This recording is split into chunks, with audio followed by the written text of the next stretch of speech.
Welcome to the Startup Funding Espresso. I'm Hall T. Martin, where we talk about how to raise funding and invest in startups and the time it takes to drink an espresso. If you have a question about startup funding or investing, please go to the website, startupfundingespresso.com, and type in your question into the chat bot in the lower right corner to receive an answer. I hope you enjoy this episode.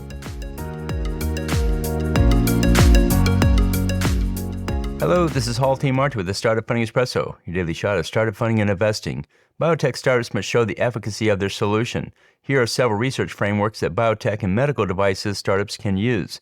PICO, population, intervention, comparison, outcome. This is useful for quantitative research. Here's an example. Our prosthetic limb, intervention, compared to the competition, comparison, improved mobility by 2x, outcome for elderly amputees, population. SPICE, setting, perspective, intervention, comparison, evaluation. What are the benefits, evaluation, of preventing pneumonia, intervention, for elderly patients with cancer, perspective, in the hospital setting, compared to no support, comparison. And finally, SPIDER, sample, phenomenon of interest, design, evaluation, study type. What are the outcomes, evaluation, of children, sample, undergoing COVID vaccinations, phenomenon of interest, using multiple vaccines, design, in a double-blind clinical trial, study type.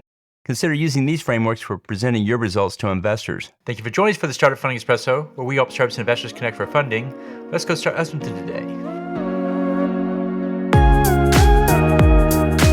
Hall T. Martin is the director of Investor Connect, which is a 501c3 nonprofit dedicated to the education of investors for early-stage funding.